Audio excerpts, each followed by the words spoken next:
Pizza guys, girls, does your shop have a no delivery list? What houses are on it and why?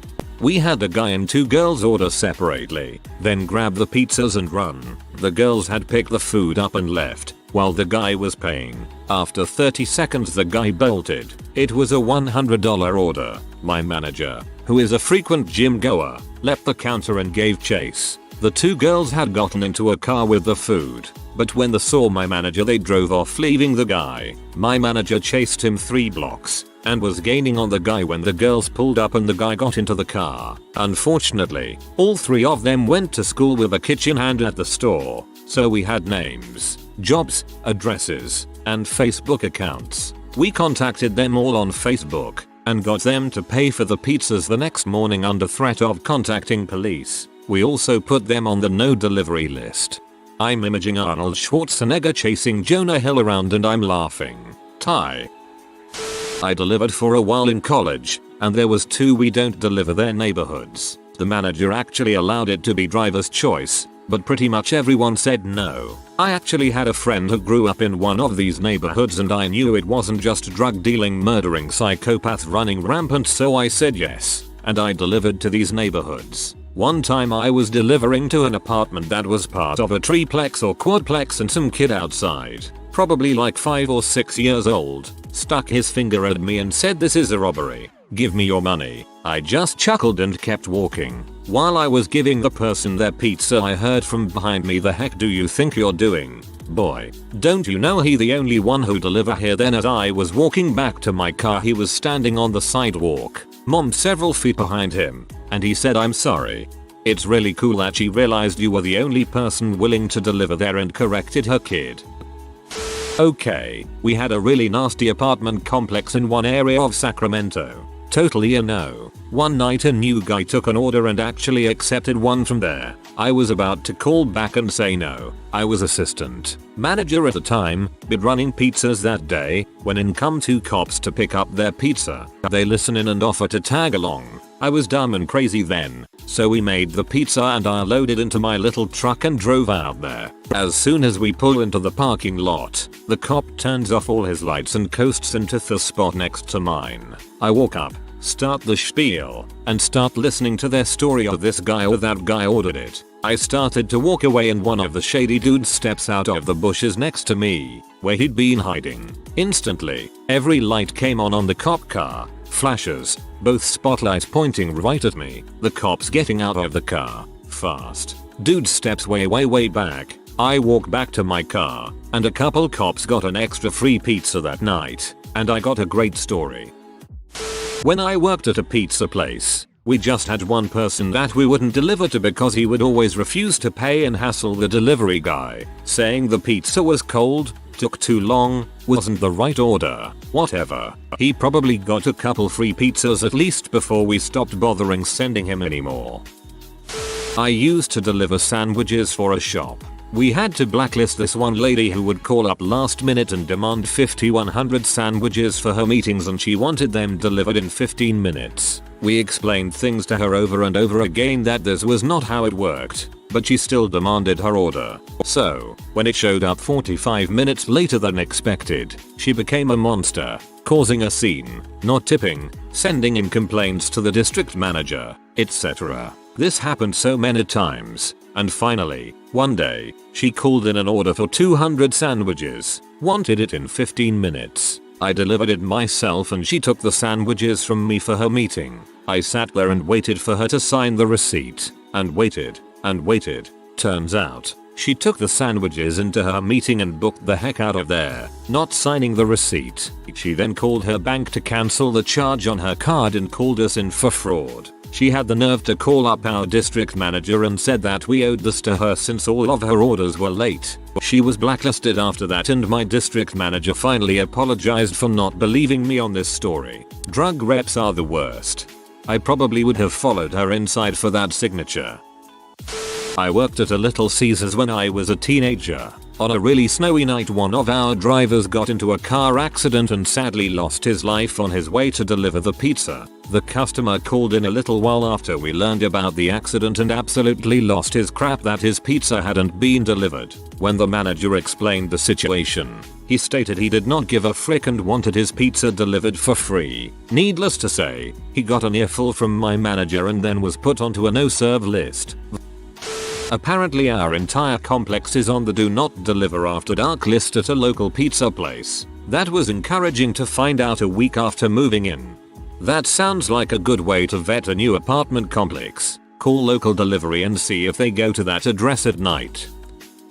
Our delivery store has a woman who used to come in every so often, or order delivery, who did not want black people to interact with her or her food at all. One of our drivers, a really nice old black dude, delivered to her, and she simply slammed the door in his face. Another time, she walked out on a black cashier because she swapped places with the white driver who was originally taking her carry-out order. Finally, the manager put his foot down and told her not to come back or order from us ever again.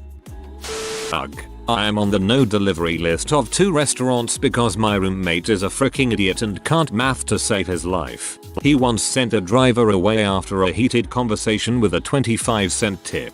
Unfortunately, I was in the shower at the time. It wasn't until afterwards that he was explaining the situation to me that I realized what a moron he was. The bill came to $20.25. He gave the guy $20 and thought it was a good tip because we ordered 2 sandwiches that were basically $7 a piece and a $1 soda for a total of $15, so $5 tip.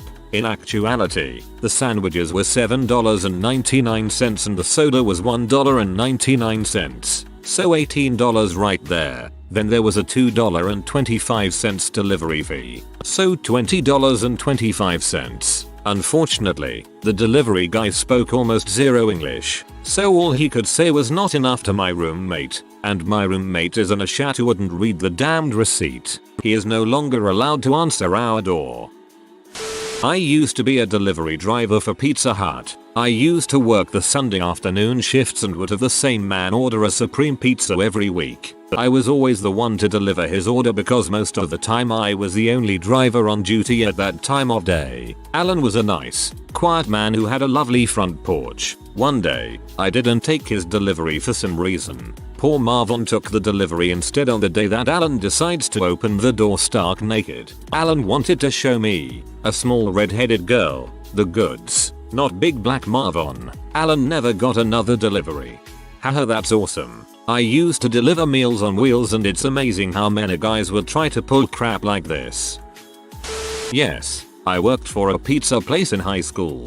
One of my friends was killed during a delivery. Apparently, the husband had been in trouble before for domestic violence or something. I heard stories about the wife answering the door with fresh blood on her face, black eyes, that sort of thing. A couple other guys actually called the cops after delivering their pizza. Anyways, my friend shows up to deliver the pizza and I guess the husband thought he had called the police a few nights before. The husband shot and killed my friend.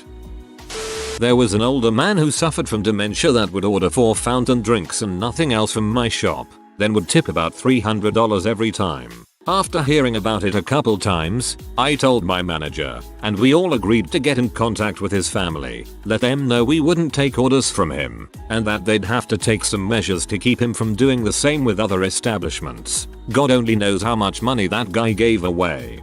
That was kind of you. A lot of other people would have kept taking advantage of that situation. Don't work there anymore, but we had a nasty 50-plus-year-old woman that would always answer the door naked who was blacklisted, and a 5-block area we wouldn't deliver to because it was the ghetto capital of our city and people had been robbed. I delivered pizza in NJ. I went on the porch to see a snarling Rottweiler behind the door. Not a big deal. Happens a lot. I'm a stranger, the dog is just being a dog. The lady pushes him back. We do the pizza transaction and as I'm turning to go the lady said, "Oh my god, He's out. The back door was open and the dog was charging around the house about to come on the porch. I quickly opened the door to run inside, but the lady screamed no, the really bad one is inside, and I see a bigger Rottie just inside the hall, so I stick myself between the screen door and the real door and I'm trapped in an angry dog sandwich. The outside dog bites my calf because I can only close the screen door so much. Not much damage, but I'm bleeding. The manager goes to talk with the lady. It is like 1/8 of a mile from the store, or that lazy bastard wouldn't have bothered. And Rotties are penned up out back. As soon as the lady starts talking to him, another small mutt dog zips out the door and bites him on the hand. He made the call on no more pizza for them. I shouldn't laugh, but the really bad one is inside is a brilliant line. We marked off an entire section of town on the big map in the back of our store because there were too many shootings and murders in the area. Some parts of that section we would go to if it was daylight, but wouldn't deliver to after dark. Others we just didn't go to at all. It was such an exciting way to make money during college. Our greedy butt owner refused to develop such a list, even after 2 of our drivers were mugged at the same house. They wouldn't let us avoid neighborhoods, no matter how unsafe, no matter what time of day. Neither snow nor rain nor heat nor robberies nor gloom of night stays these couriers from the swift completion of their appointed rounds. Worked at a Hungry Howie's Pizza in college. They are basically a cheap, discount pizza chain. We had a few stores in a college town. Mine served the local college campus and the areas out west and south. These included the bad parts of town. We had a list of about 10 or so neighborhoods or streets we did not deliver to because drivers had been robbed, one of which was a rather large government housing project. That never went over well when I had to explain it to people. They often bitched me out like it was my idea or called me a xenophobe. We also refused to hire female drivers because of an incident before I was hired. A group of people made multiple fake calls throughout the night to different addresses until the female driver showed up. When she did, they kidnapped her and violated her for days. She lived. The cops spotted the car a couple of days later with 4 of her attackers in it. It was in Florida. Another story. One of our drivers was a kind of crazy homeless guy who had some anger management issues. One time a dude pulled a shotgun on him while he was still in his car. He was having a bad day, so he just grabbed the barrel, pointed it forward and floored the gas pedal. He also used to sunbathe in his white briefs in the nasty parking lot behind the store while laying out on old pizza boxes. Kidnapped and violated. What the frick? In the late 90s I was still living in Detroit and in between desk jobs, so I delivered pizza as a part-time gig. Detroit's neighborhoods have been rough for a few decades now, but the 90s seemed like they were on their own level. I won't say the specific neighborhood, but there were some really rough ones. This one house, though, this house was just in awful shape. I kind of figured this would be bad even as I was driving down the street to get there. Every other house, literally, was either burned out or very obviously abandoned. This one was just crappy looking, but I tried to be optimistic. I walked up to the door, awning kind of drooping over my head, and knocked. Almost instantly, the door cracked open, and all I saw was a dark hand with what looked like a Glock. Leave the pizza and walk away. I complied, obviously, and told my manager that I wouldn't be delivering to that neighborhood anymore. Still stuck around with that job for another 6 months or so, but that was probably the only thing on that level I've seen. We had a few blacklisted numbers addresses. Mostly were for people who wrote bad checks or would constantly complain, return orders, make threats. One address that was on the absolute edge of our delivery area, a business all by itself on the edge of town, got blackballed because people from outside the delivery area would give that address and meet us there. A couple of bad neighborhoods, including one that was literally 6 dilapidated trailers in the middle of a field with a 2-track going back to it, nothing but seakids with pit bulls and rotters with no leash, were blacklisted too. My house was actually on a no delivery list back when I was a kid. Mom ordered pizza. Parents took some. By the time the pizza guy came by, my mother and father were so out of it, they couldn't pay the pizza guy. He waited for 40 minutes. Us kids had to apologize to him because we couldn't pay him ourselves. A very embarrassing moment to have when you're 10 years old. Anyways, we couldn't order from that pizza place for the rest of its existence. No child deserves to grow up without pizza.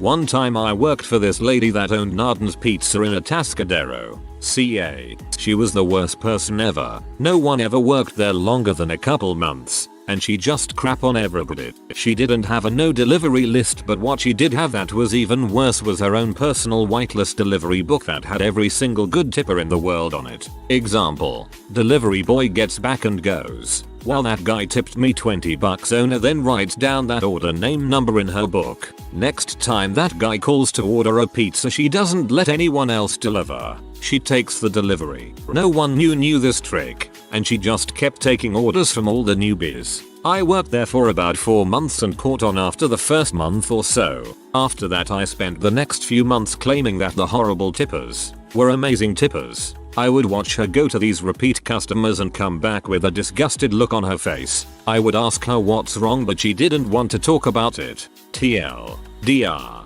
Pizza owner would write down all the big tippers. She would only deliver to them, not share tips or nothing. I eventually started claiming the people that tipped horrible to be amazing tippers. Hilarity ensued. This needs to go in our Pity Revenge as a standalone post. My house got put on the deliver first sort of list because we ordered so much and so often. Eventually, they would know people's phone numbers and knew the address automatically and sometimes give us a discount. It's not official, but there's a house in my area that times you for your tip, which we would be pretty p about normally, but he's a good sport about it, and an average run over there will get you about $7, so we always book it over there first if we're taking more than one at a time. Worked at Papa John's. The only place on the no delivery list were bounced checks. We had one driver get his knee bashed sideways with a baseball bat and money stolen. I delivered to the same place the next night. They didn't care about getting robbed because the driver is only supposed to have $25 max on him all times. So everything over that $25 the driver had to pay for. This driver I think had to pay around $125 after being assaulted. I wanted to clarify about carrying cash. We were told, for this very reason, that after every delivery, usual 2-3 houses, when you come back to the store you put all money in your drop box. Obviously if you got $60 cash on a delivery, the store wouldn't make you pay for that, but they had a record of how much the order was and how they paid. Delivered pizza in high school. Living in NY, there was a couple neighborhoods that we had to be escorted by police who were permanently stationed on the corners there. When you got to the building we had to wait in the security booth that had bulletproof glass. This was all because people would call delivery places and just rob the people of the money they would carry. Sometimes the cars too. Yo, I am hungry and need money, order some pizza, that's a wicked 2 for 1.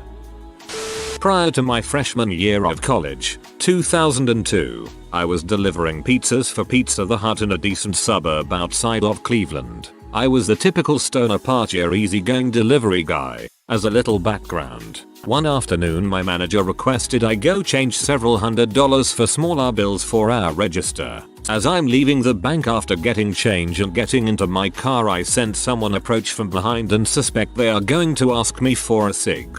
Nope. Instead it's a dude with pantyhose and his head and a knife and demands the money I have in my pocket and my keys. I oblige and he ultimately runs off and tosses my keys in the parking lot where I can see. When I run into the bank, no one at all saw the incident, and wouldn't you know, when they pull the footage there is Sungler in the exact spot on the window where my car was parked. The cops interrogate me and search the car, but seem to conclude that in fact I was telling the truth. My manager even vouched for me, saying how I was a good kid. Flash forward to about 10 years and I'm telling the story at a party and bam, it hits me. My manager, who often dated unsavory characters, set up the whole thing. Considering I was robbed in front of a bank in broad daylight on the busiest street in my town, who the heck would know to rob me, especially since I hadn't put my car topper on at this point.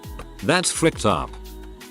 I delivered to the dorms when I was in college, back before credit cards could be used to pay for pizza. In the largest men's dorm, we had a war with some of the residents after they got pee when we wouldn't accept an expired coupon for a 14 pizza order. So they kept calling us up with ghost orders and making life heck for us over the course of a few weeks. So we stopped delivering to anyone in that dorm, as we were the cheapest pizza in town. That did not go over well with them. The Ras got every student in that dorm together and told them to knock it the frick off or get kicked out. So we tried to deliver again and the same crap happened. So we banned that dorm forever. It was cool by me because those idiots would place 5.20 pizza orders and tip $2. It was the mid-80s and there was no caller ID. Most of the students used the wall of pay phones we had in the lobby, but some rooms had their own phone. Regardless, there was no way of knowing who was calling.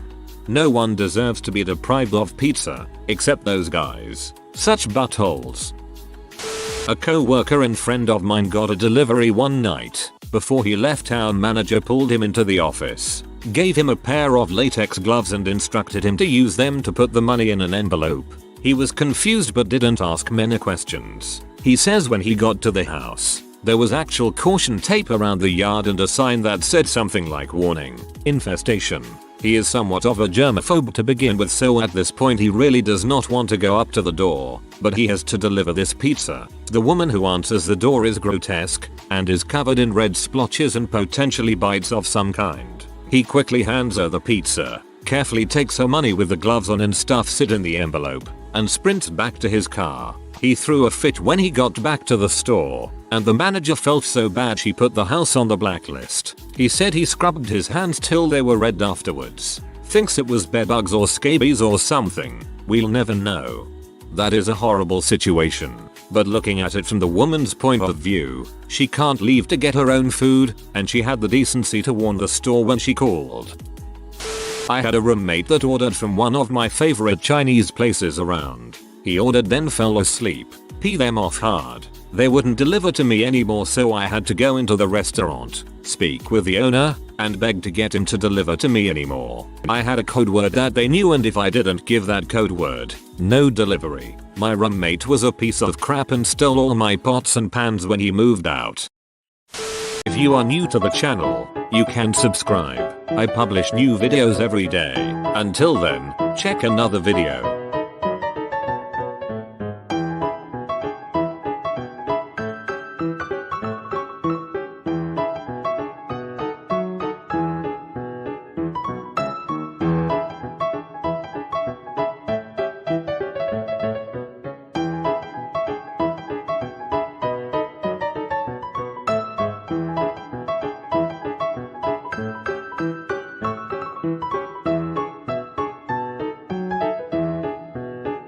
Bye for now.